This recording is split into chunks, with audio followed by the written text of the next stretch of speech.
So there's a lot of people that would love to work for Tony Robbins, okay? Some of them get a chance to work for Tony Robbins. But you've talked about it where I think one time, what was the amount of money that one of your partners or somebody took? I don't know why I remember a big number. It was $400 million, I think it was. Yeah, $125 million. $125 million. Okay. So how does a Tony allow or not catch a pattern or somebody with a bad character who comes in that's able to take advantage of the great Tony Robbins? Yes, you got to be kidding me. How does that happen? Well, it happened at a much earlier age, but it also happened because I looked at somebody who had taken a company. I know this person for more than 10 years, wanted to do business with them. And he worked with a large network marketing company at the time. He took them from losing $1 million a day to making $1.6 billion in EBITDA. So the track record was pretty. 1.6 in EBITDA? In EBITDA. And I won't tell you the company, Amway. And and so they were losing money. He turned them around. His name is Bill. And Bill always wanted to do business with me, but he'd been there for a long time. And then one day, he had a meeting and the founders weren't involved and the kids were involved. And the kids were in a situation where he wanted them in Grand Rapids, Michigan, where they're based, to help, take on and help sponsor this, the Center for Kids that were left behind. And he only wanted $1 million from each, and they all have more money than they could ever dream of. And they all turned him down, and they all bought brand new Gulfstreams, each of them. And it pushed him over the edge and goes, Tony, I'm out of here. I'm leaving. I'm going to come join you.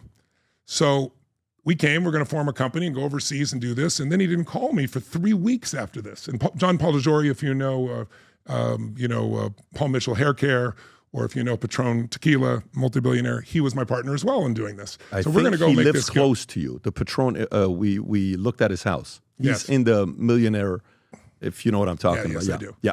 So anyway, the two of them come to Fiji. We have a meeting. We agree. Then he doesn't talk to me for 3 weeks. I'm like, well, something's wrong. He finally calls me up and says, Tony, I don't know what to do. I went to the board meeting and said, I shouldn't participate in this board meeting. I'm going to go off with Tony Robbins, start this business.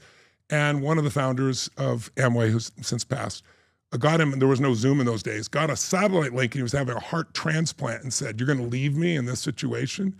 He didn't like the kids. He loved the founders. He goes, I don't know what to do. I said, brother, you got to stay there. I mean, I'm disappointed. Obviously, we got to stay. He goes, it's not fair to you. Because it doesn't matter. It's not fair. You got to stay there.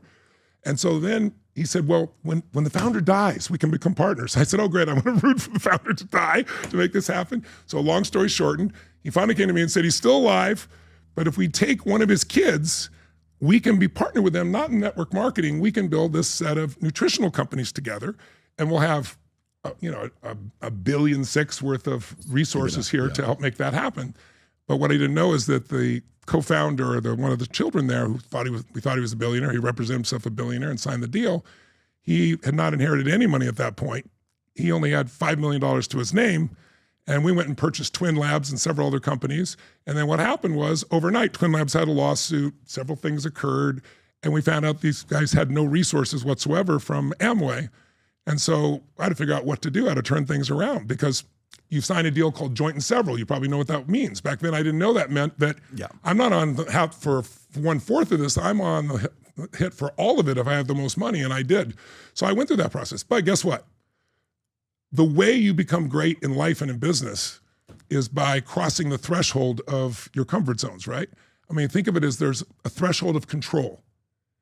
When you're young, your threshold of control is, I can handle anything within this circle of influence. But if it's out here, it's kind of tough. But if you get enough challenges, hopefully you break through and you solve one of those problems, and now all these problems are solved. That's how you grow, right? So I had to solve a $50,000 problem one time to stay in business or go bankrupt. Now I got to solve a $125 million process. And it made me grow. That's how you get to multi-billions, because you learn how to deal with thousands and hundreds of thousands and millions and tens of millions and hundreds of millions. So it was one of the most valuable experiences of my life. I never made the mistake again. Joint and several mistake. And also, you can't bet on one of your partners. You got to know who all your partners are. So every experience I've ever had, what changed though? So what different approach do you have to the game now when it comes down to that? So if you're going to do business with somebody, or you're going to hire somebody that's going to have access to all your information, they're going to be in your life, they're going to come to your house, they're going to be around your sage, they're going to be around everybody. What is the filtering process now that's different than before? Private investigator on every single person that I go do business with, if I'm going to do a partnership with, on every aspect of their life, and I offer them to do the same with me. So it's clear who we are and who we're dealing with. That's number one. So I can Are you serious? I'm dead serious. I got multi-billion dollar And you tell me, enterprise. so let's just say we're doing a business. Hey, Pat, before we do anything, I got to hire a PI on you. You can do the same on me. Yes. You got nothing to hide, do you? I love that. I love that. And by the way, by the way, whatever the PI brings back, I bring it to you and say, I love that. I bring it to you and say, this may be bullshit. This is what they found. Sick. Tell me what you think. So that has saved me so much. So, first time I raised $10 million, the guy that got the $10 million it was Gabriel Brenner, who is the first Mexican-born professional sports owner in America, billionaire family. Mexico, here he owned the Houston Dynamo.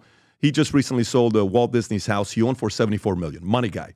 I brought De La Hoya came in, and Greg Scheer from, he's with Oak Tree Capital. He's done very well for himself. They came in, and they said, Pat, we're going to do a background check on you before we give you $10 million. I said, no problem. So they go do the background check, and the guy comes back. He says, well, we kind of find out everything about you. Are you comfortable we share with you? I said, yeah, go for it. He says, nothing happened that we're not going to give you the $10 million. But he says, did you know your license was suspended twice? I said, yeah, of course I knew that. He says, you have 16 speeding? Who the hell has 16 speeding tickets? But it tells a little about your personality, I love too, right? this PI. But the same thing that they did with you is what I do. It's like, I bring it to you. I don't judge you. I say, look, this is what they found. If there's anything that's BS here, or you want to let's talk about it. So I don't resolve it. I don't let the PI decide. What do you do with executives? So let's just say you said 12 companies you operate, right? $8 billion, all the companies, but you said 8 to 12 that you personally operate, that you control, right? Yes. If you hire a COO, CFO, a executive assistant, somebody that's going to be directly chief of staff for you directly, what are you doing with them? Are you also doing a PI on them? And you tell them at the interview? We tell them beforehand, are you open for it? Because it's what we'd like to do. If there's something you want to tell us now. And if something comes up, we're happy to chat with you What's about the cost on every one of these? Is it a $10,000 PI, $20,000 spent? It depends on the depth that you're going to go, right? Okay. So it depends on the person. But some of them, you'll spend $50,000, $100,000 to find out about. It'll save you millions of dollars. 100%. It'll save you, more importantly, it'll save you years. You can get back the money, you can't get back the time, I am all right? with it. I am all with it. That was fantastic to see that part. And as long as you're willing to do it too, like you can do it on me too, problem. right? Go for it. No problem. Go do everything you want to do with that. I don't have a problem with that. Nowadays, more than ever, the brand you wear reflects and represents who you are. So for us, if you wear a Future Looks Bright hat or a Valuetainment gear, you're telling the world, I'm optimistic. I'm excited about what's going to be happening, but you're a free thinker. You question things. You like debate. And by the way, last year, 120,000 people got a piece of Future Looks Bright gear with Valuetainment. We have so many new things. The cufflinks are here. New Future Looks Bright. This is my favorite, the green one. Just yesterday, somebody placed an order for 100 of these. If you watch the PBD podcast, you got a bunch to choose from. White ones, black ones. If you smoke cigars and you come to our cigar lounge, we have this high quality lighter cutter and a holder for the cigars. We got sweaters with the Valuetainment logo on it. We got mugs. We got a bunch of different things. But if you believe the future looks bright, if you follow our content and what we represent with Valuetainment, with PBD Podcast, go to vtmerch.com. And by the way, if you order right now, there's going to be a special VT gift inside just for you. So again, go to vtmerch.com, place your order, tell the world that you believe the future looks bright. If you enjoyed this video, you want to watch more videos like this, click here. And if you want to watch the entire podcast, click here.